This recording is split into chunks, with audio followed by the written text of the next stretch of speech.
अंजना, आप सीआईआई में मौजूद है, वहां क्या राय है?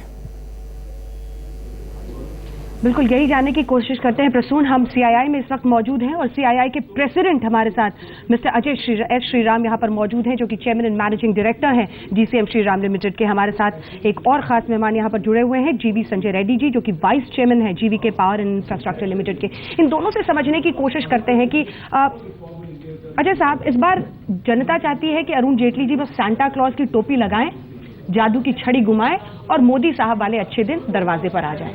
अब ये अच्छे दिन सबके होने हैं, ये इंडस्ट्री का भी होना है, ये आम आदमी का भी होना है, ये सरकार के नजरिए से भी होना है कि जिस तरह की अर्थव्यवस्था है वो बिल्कुल बीमार हालत में दिख रही है। आप लोगों की उम्मीदें क्या है? देखिए, हम तो ये चाहते हैं कि शॉर्ट टर्म में आप स्टेप्स मत लीजिए जिससे लॉन्ग टर्म स्टेबिलिटी पे असर पड़ेगा। ठीक है। अल्टीमेटली पहली बार मैंने देखा है कि नरेंद्र मोदी जी जब अपनी कैनवसिंग भी कर रहे थे, पहली बार भारत में, जब मुझे याद है पिछले 20 सालों का, कि सब्सिडीज फ्रीबीज उस पर नहीं आए, वो आए हैं डेवलपमेंट और ग्रोथ पर, और डेवलपमेंट और ग्रोथ पे थोड़ा टाइम लगता है। तो हम तो चाहते हैं कि आप डायरेक्शन सेट करिए, आप प्रैक्टिकल सॉल्यूशंस पे फॉरवर्ड लुकिंग अप्रोच सेट करिए, इंफ्रास्ट्रक्चर पे, सब्सिडी कंट्रोल पे, फिस्कल डेफिसिट पे। मेरे ख्याल से इन चीजों को ग्रिप में लाने में ज्यादा जरूरी है, रादर कि 2 महीने 3 महीने कि आप कुछ और फ्रीबी दे दें जिससे फाइनेंशियल कंडीशन देश की और खराब होगी। मतलब इकोनॉमिक सर्वे के जरिए जो पॉइंटर्स है वो तो आपको पसंद आए होंगे, क्योंकि सब्सिडी कम होने की बात हो रही है, मनरेगा जैसे तमाम स्कीम्स है उस पर रीथिंकिंग करने की, रीडायरेक्शन देना, रीडायरेक्शन क्या हो सकता है, और इंडस्ट्री के नजरिए से आप लोग क्या क्या चाहते हैं? 3-4 चीजें मैं कहूंगा इंडस्ट्री के हिसाब से। एक तो देखिए, देश को इन्वेस्टमेंट्स तेजी से चाहिए, क्योंकि यहाँ पे जॉब्स चाहिए। जब तक इन्वेस्टमेंट नहीं आएगा, जॉब्स नहीं आएंगे। 1-2 चीजें जिससे असर पड़ा है, एक तो जो रेट्रोस्पेक्टिव टैक्स हुआ था 3 साल पहले 4 साल पहले, उससे बड़ा नेगेटिव सेंटिमेंट हुआ है। मैं पूरा विश्वास करता हूं, उम्मीद करता हूं कि फाइनेंस मिनिस्टर जी आज एटलीस्ट ये अनाउंस करेंगे कि ये फ्यूचर में नहीं करेंगे, और जो पास्ट का है उसको देखेंगे। दूसरा, फिस्कल कंसोलिडेशन करना जरूरी है, सब्सिडी देना जरूरी है। हम ये नहीं कहते नहीं दीजिए, लेकिन हम ये कहते हैं आप कोई सिस्टम निकालिए, आधार है, नेशनल पॉपुलेशन रजिस्टर है, आप उनसे उन दोनों को देखकर कुछ सिस्टम निकालिए ताकि पैसा वहां जाए जिनको जाना चाहिए।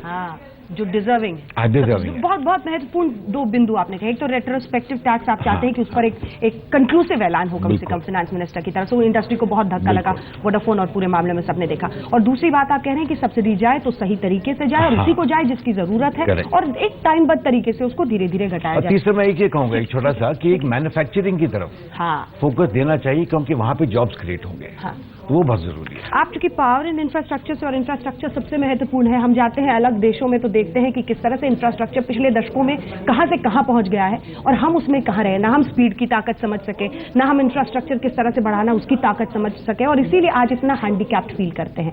इस सेक्टर में खास तौर पर क्या हो सकता है? इस सेक्टर पर बहुत हो सकता है Anjana.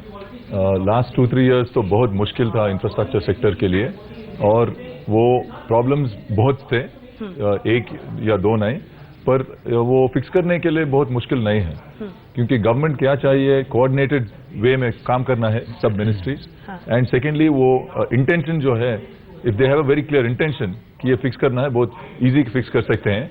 For example, few things which are very important infrastructure में। एक तो क्लैरिटी ऑफ पॉलिसी, जैसे रेट्रोस्पेक्टिव टैक्सेस सडनली आ गए हैं, इधर भी इंफ्रास्ट्रक्चर में जब कंस्ट्रक्शन हो गया है प्रोजेक्ट में, सडनली चेंज कर दिए तो laws and rules and terms बहुत मुश्किल हो जाएगा। That's one.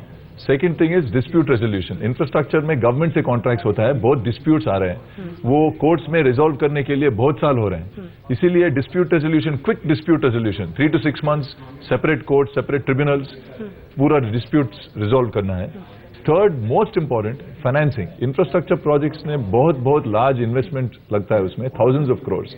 उसमें बहुत डेट के लिए हम सोचते हैं कि बॉन्ड मार्केट्स रिवाइव करे तो, और इंफ्रास्ट्रक्चर के लिए टैक्स बेनिफिट्स दिए तो वो जरूर बहुत अच्छा रहेगा। वो जरूर है। अजय जी, चलते चलते एक छोटा सा सवाल आपसे श्रीराम साहब, ये पब्लिक प्राइवेट पार्टनरशिप की भी बात हो रही है, इंडस्ट्री इस वक्त क्या कर सकता है देश के लिए? छोटा सा जवाब। मेरे ख्याल से इंडस्ट्री आजकल 3-4 चीजें कर सकती है फोकस तरीके में। जो देश में $1 ट्रिलियन की बात हो रही है इंफ्रास्ट्रक्चर के लिए चाहिए अगले 5-6 सालों के लिए, गवर्नमेंट के पास पैसा नहीं है और प्राइवेट सेक्टर के पास पूरा पैसा नहीं है। कोई पीपीपी पार्टनरशिप जैसे आप कह रही हैं वैसे ही करना पड़ेगा, लेकिन इस पे एक तो ट्रांसपेरेंसी आनी चाहिए, क्या तरीका है। दूसरा, मेरे ख्याल से रियलिस्टिक तरीके से जो यूजर चार्जेस हैं वो होने चाहिए। देखिए, अगर मैं ट्रेन पे जाता हूं या बस पे जाता हूं या प्लेन पे जाता हूं या सड़क पे जाता हूं तो मैं कोई एक सर्विस इस्तेमाल करता हूं तो उसके लिए यूजर चार्जेस मुझे पे करने चाहिए जो रियलिस्टिक है। बहुत महत्वपूर्ण। प्रसून, आप समझ गए होंगे इशारा। तमाम पब्लिक प्राइवेट पार्टनरशिप के लिए इंडस्ट्री भी तैयार है, लेकिन उसका ये कहना है कि आप सिर्फ वोट के लिए अगर साधन बना लेंगे उन सुविधाओं को जो आप जनता को दे रहे हैं, राशनलाइजिंग नहीं करेंगे प्राइसेस की, आप नहीं, अगर कोई किसी चीज की सवारी कर रहा है, खासतौर पर रेल और तमाम यातायात पर भी इनका इशारा है प्रसून, यानी लोगों को भी समझना होगा कड़वी दवा की जो कीमत है, और वही शायद इंडस्ट्री की भी तरफ से समझाया जा रहा है। प्रसून।